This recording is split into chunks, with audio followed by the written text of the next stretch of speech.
नमस्कार भक्तों, आपका एक बार फिर से स्वागत है हमारे चैनल भक्ति की शक्ति में।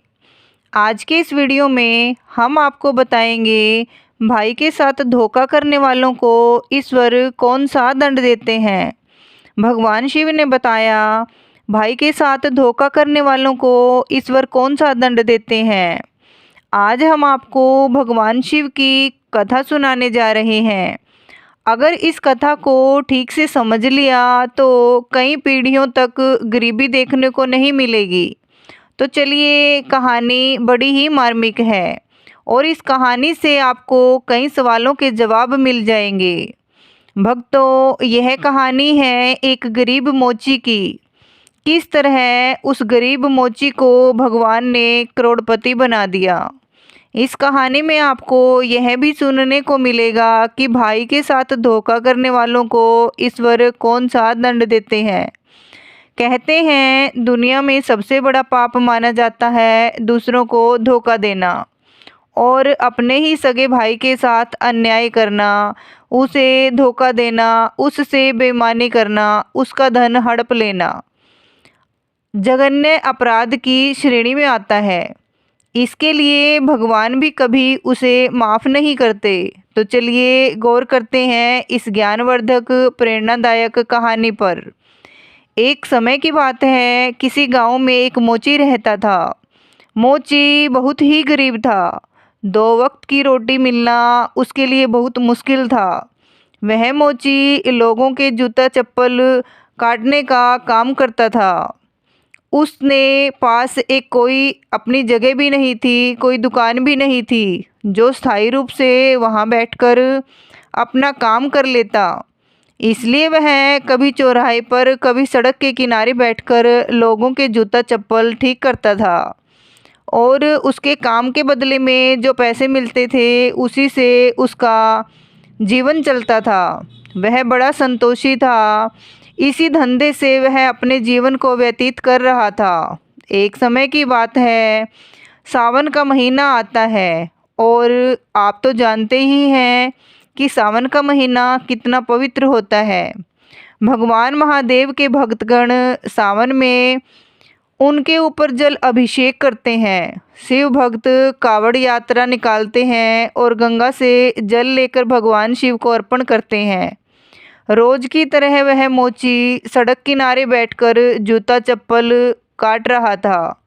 उधर सावन का महीना चल रहा था। बहुत से भगवान भोलेनाथ के भक्त श्रद्धालु कावड़ लेकर भोलेनाथ पर चढ़ाने के लिए जा रहे थे। मोची सड़क के किनारे बैठा हुआ लोगों के जूते चप्पल संभाल रहा था। तब उसने देखा कि भारी भीड़ के साथ लोग कावड़ लेकर भगवान शिव को अर्पण करने के लिए मस्ती में चले जा रहे हैं।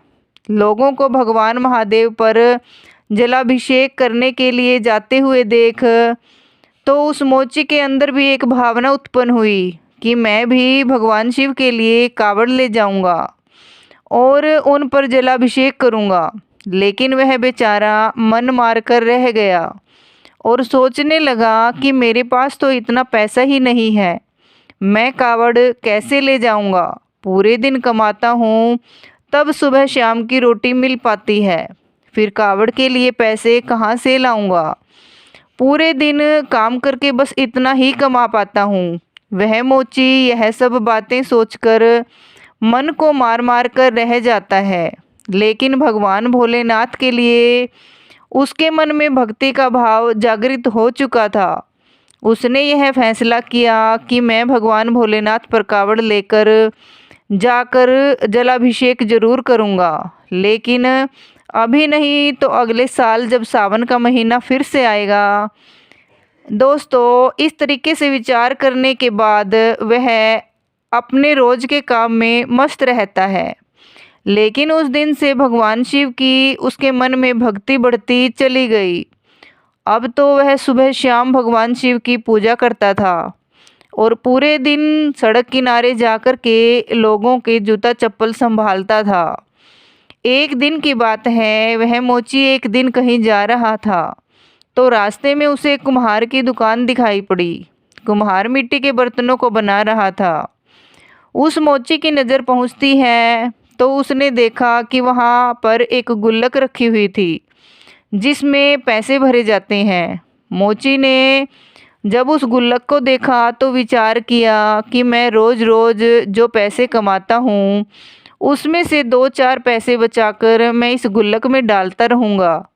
इसी तरह से मैं 1 साल में इतना पैसा इस गुल्लक में इकट्ठा कर लूँगा कि अगले साल मैं भगवान भोलेनाथ पर कावड़ चढ़ाने जा सकूँ, उन्हें जलाभिषेक कर सकूँ। मोची उस गुल्लक को कुम्हार से ले लेता है और गुल्लक लेकर अपने घर पर चला आता है। घर आकर वह अपनी पत्नी से कहता है कि देखिए हम गुल्लक लेकर आए हैं। पत्नी कहती है जी इसका क्या करोगे? तब मोची ने अपने मन की बात अपनी पत्नी को बताई।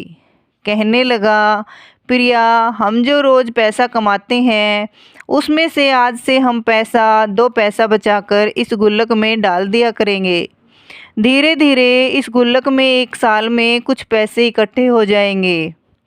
उसके बाद दोनों पैसों से हम एक कावड़ तैयार करेंगे और सावन के महीने में भगवान भोलेनाथ पर कावड़ चढ़ाने जाएंगे। मेरे मन में भी भगवान भोलेनाथ को कावड़ चढ़ाने की इच्छा उत्पन्न हो रही है। मोची की बात सुनकर उसकी पत्नी बड़ी खुश होती है और कहती है पिया जी अगर ऐसी बात है तो आज से मैं भी आपके इस काम में सहयोग करूंगी। अब तो वह मोची और उसकी पत्नी भगवान भोलेनाथ की पूजा करते हैं और पूरे दिन अपना काम करते हैं। शाम को जो पैसा कमाकर मोची लाता है उसमें से 2 पैसे जो बचते थे उसे गुल्लक में डाल देता था। इस तरीके से समय बीतता चला गया और 1 साल के बाद में उसने अपने गुल्लक को भी भर लिया। इधर जब सावन का महीना आ जाता है तो सावन के महीने में हर साल की तरह भगवान शिव के भक्त अपने अपने कावड़ लेकर के जलाभिषेक करने के लिए भगवान शिव के मंदिर की ओर चल पड़ते हैं।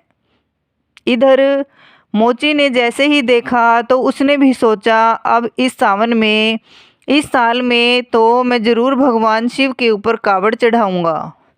अब वह अपने घर पर चला जाता है और घर पर जाकर अपनी गुल्लक को तोड़ता है तो उसमें से जो पैसे निकलते हैं उन्हें ले जाकर बाज़ार से कावड़ तैयार करता है। एक प्यारी सी कावड़ खरीदता है और उसको बहुत अच्छी तरह सजाता है। फिर बड़े भाव के साथ गंगा स्नान करने के लिए जाता है। गंगा स्नान करता है और वहाँ पर अपने लोटे में जल भरकर अपने कावड़ में रखकर भगवान शिव को जलाभिषेक करने के लिए चल पड़ता है। शिव के मंदिर की ओर वह बड़ा खुश होकर के शिव का गुणगान करता हुआ मोची चला जा रहा था।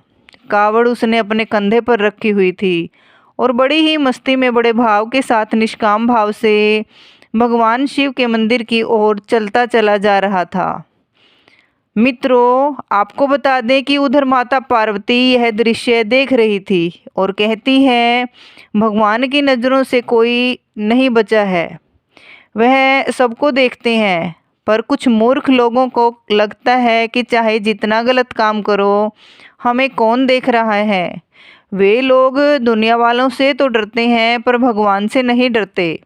यह भूल जाते हैं कि कण कण में व्यापक ईश्वर हमारा एक एक काम देख रहा है। भगवान शिव और माता पार्वती देख रहे थे तो पार्वती जी ने कहा कि प्रभु देखो आपका कितना प्रिय भक्त है। 1 साल से बेचारा इस दिन के लिए पैसा जमा कर रहा था।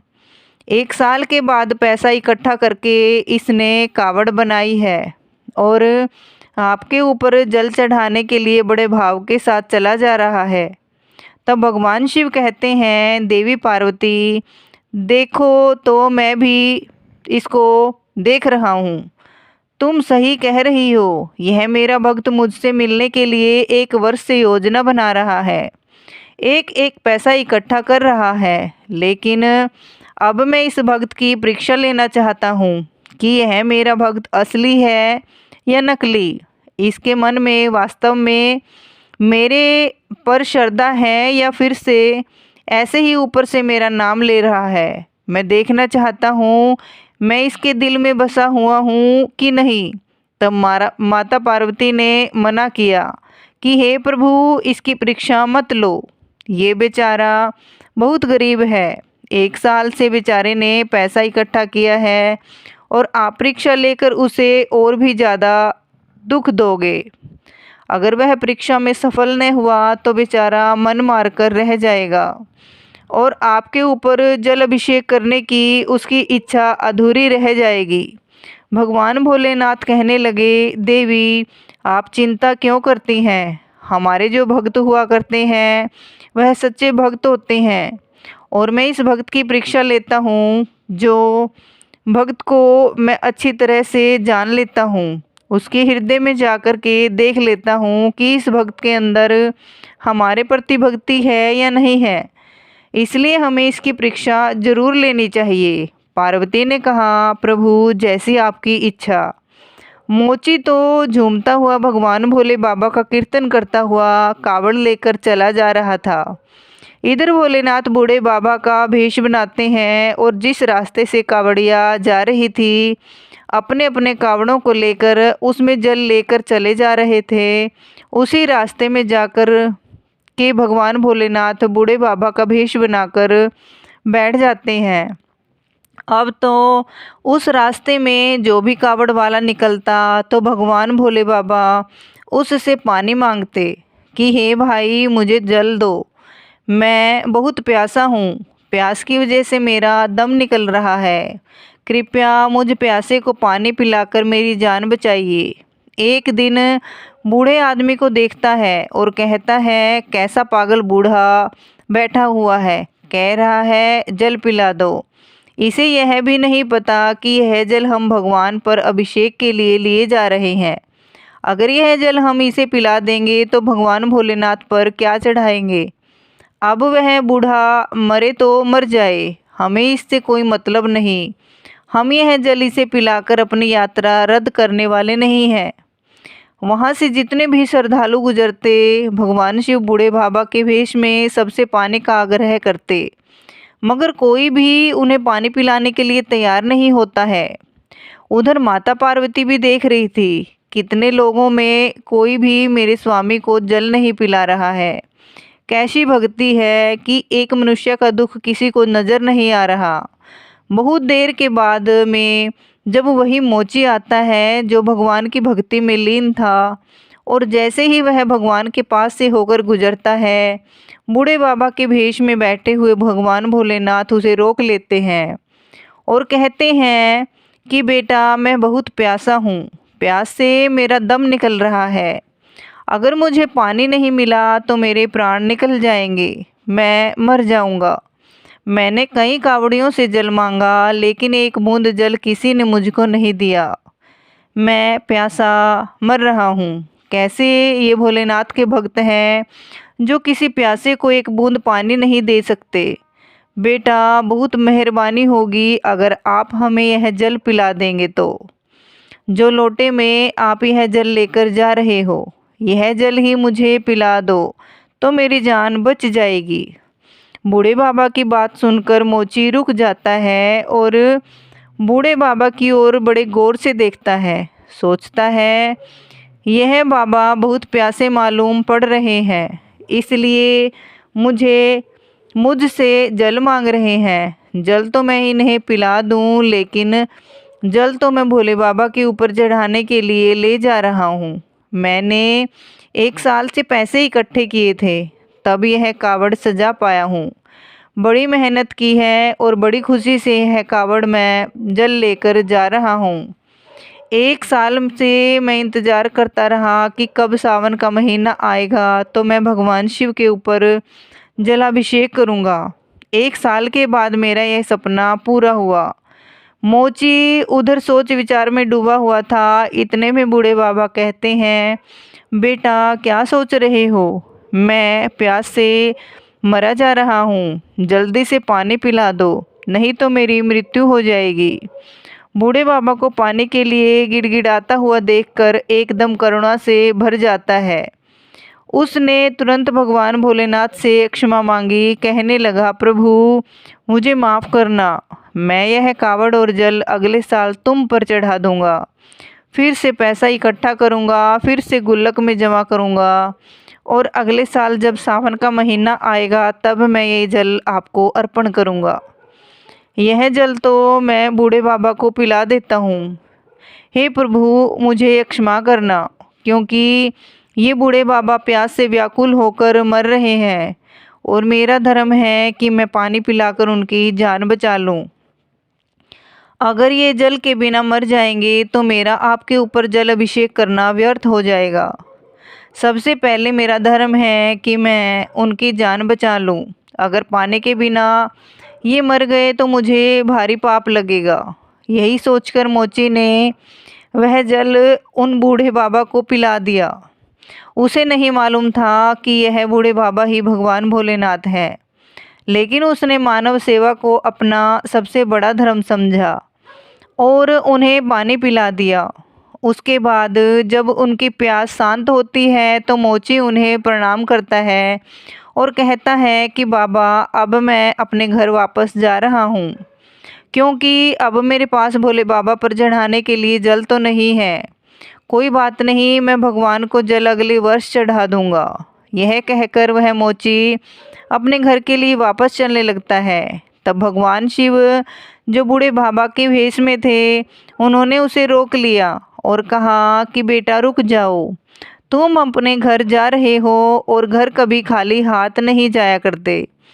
जब भी आप घर जाएं तो कुछ न कुछ लेकर जाएं। मैं तुमको कुछ दे रहा हूँ। इसलिए मोची सोचने लगा कि पता नहीं ये बूढ़े बाबा क्या देंगे। भोले बाबा ने बेलपत्र निकाले और उन बेलपत्र को उस मोची को दे दिया और कहा कि ये बेलपत्र तुम अपने लोटे में रख लेना और यह लोटा ले जाना और शाम के लिए जहाँ तुम पूजा करते हो उस जगह को लीप करके उस लोटे को बंद करके रख देना और सुबह दोनों लोग उठना, पूजा करना। पूजा करने के बाद यह लोटा खोल कर देखना। भोले बाबा जो थे वह बेलपत्र देने के बाद में वहाँ से चल देते हैं। कुछ देर आगे चलकर अंतर ध्यान हो जाते हैं और मोची वहीं से अपने घर वापस आता है। घर जाकर वे अपनी पत्नी के लिए सारी हकीकत बताई। पत्नी कहती है, कोई बात नहीं, अगले साल भगवान शिव के लिए जल चढ़ा देना। तब मोची कहता है, प्रिया, जिन बूढ़े बाबा के लिए मैंने जल पिलाया था उन्होंने ये लोटा दिया है। आप इस जगह को लीपिए जहाँ हम पूजा करते हैं। उन्होंने कहा कि एक जगह पर लोटा बंद करके रख देना। सुबह पूजा करने के बाद इस लोटे को खोल कर देखना। वही हुआ। उसकी पत्नी ने जो जगह लिपी थी और उस लोटे को बंद करके इस जगह पर रख दिया। सवेरा होता है और सुबह जब हुआ तो पति पत्नी जागते हैं। उसके बाद स्नान ध्यान करते हैं और उसके बाद में पूजा करते हैं। पूजा करने के बाद जब वह मोची लोटा खोलता है तो उस लोटे को देखकर हैरान रह जाता है। उसने देखा कि लोटा सोने की मोहरों से भरा हुआ था। मोची ने जब लोटे में सोने की मोहरों को देखा तो उसकी आंखों में आंसू आ जाते हैं। दोनों पति पत्नी रोने लगते हैं। कहने लगे, प्रभु, ये तो अपार धन है। लगता है भोलेनाथ ने हम पर कृपा की है। मोची अपनी आंखों से आंसू बहते हुए अपनी पत्नी से कहता है, प्रिया, देख रही हो, मुझे लगता है कि उन बूढ़े बाबा के भेष में भोले बाबा ही थे। मैंने वह जल भोले बाबा को ही पिलाया था, लेकिन मैं उन्हें पहचान नहीं सका। धन्य है प्रभु तुम्हारी लीला।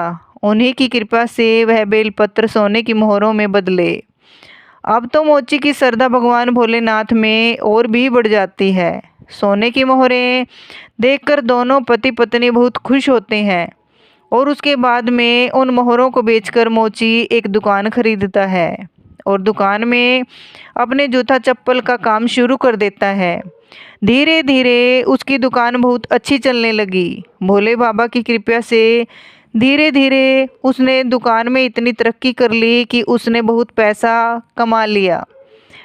पैसा कमाने के बाद में उसने बहुत अच्छा एक मकान बनाया और बहुत अच्छा मकान बनाकर दोनों पति पत्नी आनंद से उसमें रहने लगते हैं और भगवान भोलेनाथ की भक्ति में डूब जाते हैं, क्योंकि अब उनके पास पैसे की कोई कमी नहीं थी। वह मोची पैसे वाला तो बन गया, लेकिन उसने भगवान भोलेनाथ की भक्ति करना नहीं छोड़ा। कुछ लोग ऐसे हुआ करते हैं, अगर भगवान उनके ऊपर कृपा कर दे तो उनके घर में धन दौलत के भंडार भर दे तो लोग भगवान को भूल जाते हैं। लेकिन उस मोची ने भगवान को भुलाया नहीं और दिन प्रतिदिन भगवान की भक्ति करता रहा। सारी खुशियाँ भगवान शिव उसके घर में देते हैं, सारे भंडार उसके भरते रहे। इधर उस मोची का एक भाई था, उसके पहले से ही एक दुकान थी, उसकी भी दुकान बहुत अच्छी चल रही थी। अचानक उसने देखा कि सड़क किनारे बैठकर जो मेरा भाई रोज़ जूता चप्पल काटता था, जिसको सुबह शाम की रोटी मिलना भी मुश्किल था, वह आज अचानक में इतना बड़ा सेठ बन गया।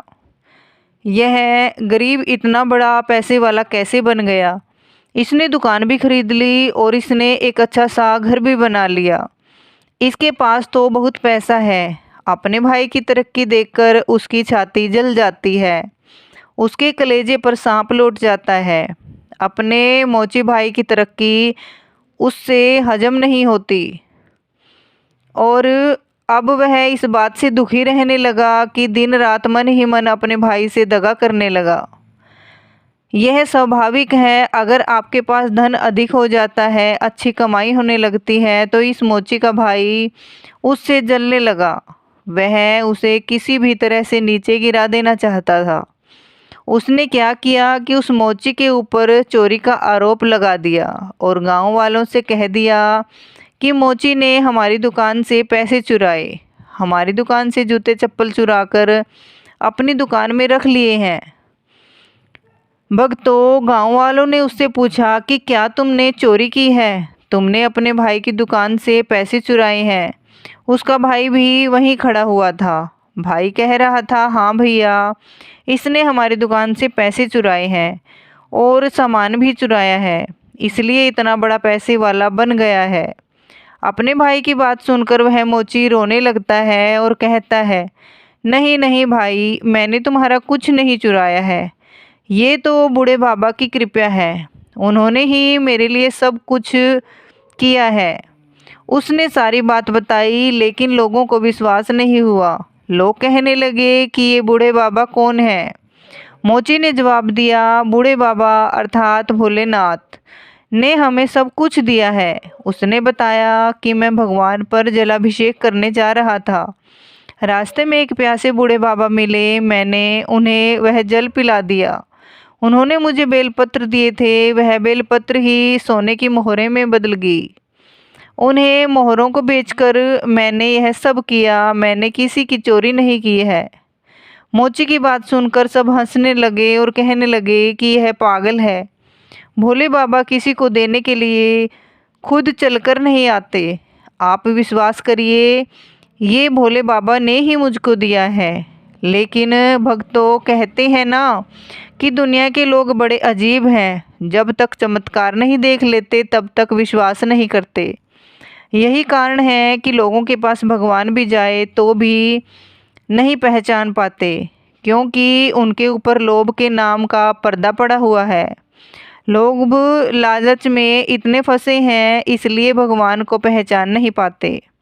और भक्तों, ये बात सच है कि जिस इंसान के ऊपर लोभ लालच माया का पर्दा पड़ा हुआ है, माया ने उसे ढक लिया है, तो भगवान अपने रूप में ही क्यों ना आ जाएं तो भी लोग उन्हें नहीं पहचान पाएंगे। गांव के लोगों ने कहा, ये मोची हम सबको बेवकूफ़ बना रहा है, भोले बाबा किसी को आकर के नहीं देते। वह मोची बहुत रोया, फिर भोले बाबा से शिकायत करता हुआ बोला, हे प्रभु, आपने ये क्या कर दिया? मुझे तो आपने ये धन तो दे दिया और मुझे मिल भी गया, आपकी कृपा से मेरे पास सब कुछ हो गया। यह सब आपका है, आपने दिया है, पर आज मुझे चोर बना दिया। क्या इस संसार के लोगों ने मुझे चोर बना दिया है? संसार के लोगों को छोड़ो, मेरे भाई ने ही मुझे चोर बना दिया। इससे अच्छा तो यही होता कि आप मेरे लिए सब कुछ देते ही ना, मैं गरीब ही रहता तो कम से कम मैं चोर तो नहीं बनता। इस तरीके से वह मोची भोले बाबा को याद करता है और बहुत रोता है। उसके भाई ने कहा कि देखो भाइयों, हम ऐसे ही नहीं मानेंगे, हम पूरे गांव की पंचायत बैठाएंगे, ये ऐसे नहीं मानने वाला। जब पंचायत बुलाई जाएगी तभी अपना अपराध स्वीकार करेगा। अगले दिन उसने भाई पूरे गांव की पंचायत बुलाता है। पंचायत में पूछा कि भाई यह बताओ तुम्हारा पैसा किसने चुराया। तो उसने बताया कि मेरा मोची भाई चोर है, इसने मेरी दुकान का सारा सामान चुरा लिया है, मेरा पैसा चुराकर ये अमीर बन गया है, मुझे मेरा पैसा दिलाइए। ये मेरा भाई भाई कुछ नहीं है, भाई के नाम पर कलंक है। मुझे क्या पता था ये इतना बड़ा चोर है, मेरा सारा पैसा चुरा लेगा। मेरी दुकान से सामान चुराकर इसने अपनी दुकान में रख लिया। पंचों ने मोची से पूछा, क्या यह सब सच है कि तूने पैसा चुराया है? मोची रोता हुआ हाथ जोड़ कर के कहता है, हे पंच परमेश्वर, मैं आपको परमेश्वर मानता हूँ और मैं सच कहता हूँ कि मैंने इसकी दुकान से कोई पैसा नहीं चुराया है, ना कोई सामान चुराया है। मेरे ऊपर तो बूढ़े बाबा की अर्थात भोले बाबा की कृपा हुई है। जो भी आज हमारे पास है ये सब भोले बाबा ने दिया है। भक्तों, उसने पंचों को भी अपनी सारी दास्तां सुनाई, लेकिन फिर भी पंचों को उस पर विश्वास नहीं हुआ। पंच लोग उसको डांटना शुरू कर दिया और कहने लगे, अच्छा तो अब तुम हम पंचों को भी पागल बनाना चाहते हो। अरे भोले बाबा किसी को चल कर देने थोड़े आते हैं, तो बिल्कुल झूठ बोल रहा है। उसने कहा, नहीं पंच परमेश्वर, मैं सच कह रहा हूँ, मुझे भोले बाबा ने दिया है। पंचों को विश्वास ही नहीं हुआ। अब तो मोची बड़ा दुखी होता है और भोले बाबा को याद करके रोने लगता है कि हे प्रभु, कैसी लीला है, आज मैं कैसा फंस गया। मेरे भाई ने मुझे फंसा दिया, मैं बहुत बड़ा चोर बन गया। प्रभु, तू ही रक्षा कर सकता है, तू ही मुझे इस कलंक से निकाल सकता है। जब वह मोची रोता रोता भोले बाबा को याद करता है तो भक्तों क्या होता है कि भोले बाबा वहाँ पर प्रकट हो जाते हैं। भोले बाबा क्रोधित होते हुए बोले, दुष्ट लोगों, तुम मेरे भक्तों को क्यों परेशान कर रहे हो? इसने किसी का कुछ नहीं चुराया, इससे जो कुछ दिया है मैंने दिया है। जैसे ही भोले बाबा को सबने देखा तो सारे के सारे लोग उनके सामने नतमस्तक हो गए और क्षमा मांगने लगे। प्रभु क्षमा करना। भोले बाबा ने बताया कि इसका बस अपने भाई से जलता है, इसलिए उसने इस पर चोरी का इल्ज़ाम लगाया है। सबसे बड़ा चोर, सबसे बड़ा दोस्त, सबसे बड़ा स्वार्थी इसका भाई है। जरा सोचो, जब मेरा भक्त गरीब था, सड़क पर जूते चप्पल काटता था, 2 वक्त की रोटी मिलना इसके लिए नामुमकिन था, तो इसके भाई ने इतना पैसे वाला होते हुए भी कभी इसकी मदद नहीं की। इसलिए कभी अपने भाई से ये नहीं पूछा कि तुम्हें क्या दुख है, तुम्हें क्या परेशानी है, और जब मैं उसे दे दिया तो उसे एक चोरी का इल्ज़ाम लगा रहा है। सबसे बड़ा दोस्त इसका भाई है। हमारा भक्त कभी चोर नहीं बन सकता। यह झूठ बोलकर इसको फंसा रहा है। अब मैं तुम सब लोगों को नहीं छोड़ूंगा। मेरे भक्त को परेशान करने की सज़ा तुमको ज़रूर मिलेगी। सारे के सारे लोग भगवान भोलेनाथ के सामने ज़मीन पर नतमस्तक होकर गिर पड़े और सब क्षमा मांगने लगे। कहने लगे, प्रभु हमें माफ़ करना, हम आपकी लीला नहीं समझ पाए। भक्तों, सबने क्षमा मांगी। उसके बाद में भोलेनाथ का क्रोध कुछ शांत होता है। फिर अपने भक्त मोची से कहते हैं कि हे पुत्र, हमसे वरदान मांगो, मैं तुमसे बहुत खुश हूँ। तब मोची कहता है कि हे प्रभु, सबसे पहले तो आप इन सब को क्षमा कर दो, क्योंकि ये लोग नहीं जानते थे। और यदि आप हमें वरदान ही देना चाहते हो तो मैं आपसे यही वरदान मांगता हूँ कि आपके चरणों में मेरी भक्ति बनी रहे। जब तक मैं इस संसार में जीवित रहूं, आपके चरणों में ही भक्ति करता रहूं, आपका ही नाम जपता रहूं। हम आपके नाम का गुणगान करते हैं और हमेशा करते रहें। और जब भी मेरे प्राण निकलें तो आपका नाम लेते ही मेरे प्राण निकलें। भक्तों, अपने भक्त की बात सुनकर भगवान शिव तथास्तु कहते हैं और वहाँ से अंतर्ध्यान हो जाते हैं। सारे लोग उसका भाई उस मोची से माफ़ी मांगते हैं और कहते हैं कि तुम ही सबसे बड़े भक्त हो। हम लोग तो मोहजाल में फंसे हुए हैं, इसलिए हम अच्छाइयों को नहीं पहचान पाते हैं। हम बुराइयों को ही देख पाते हैं और अच्छाई वही लोग देख पाते हैं जो लोग मोह माया से, लालच से दूर हैं। तो भक्तों, इस कहानी से हमको यह सीख मिलती है कि भक्ति के अंदर बहुत बड़ी शक्ति हुआ करती है। जिन भक्तों के अंदर भगवान से प्रेम है, निस्वार्थ भाव की सेवा है, उन्हें ही भगवान की कृपा मिलती है। भगवान उनके मांगने से पहले उनकी आवश्यकताओं को समझ लेते हैं। और जिनके अंदर अभिमान है, घमंड है, ऊपर से दिखावा है, समाज के प्रति दया भाव नहीं है, लोग सोचते हैं कि मैं बहुत बड़ा दान कर रहा हूँ, यह जताने की भावना है, मैं भंडारे कर रहा हूँ, ये दिखाना चाहते हैं। लेकिन भगवान के प्रति भाव नहीं है, दिल में प्रेम नहीं है, तो उनकी बड़ी से बड़ी सेवा भी, बड़ी से बड़ी दौलत भी भगवान स्वीकार नहीं करते। भगवान इससे प्रसन्न रहते हैं जो सब जीवों के प्रति दयावान रहता है।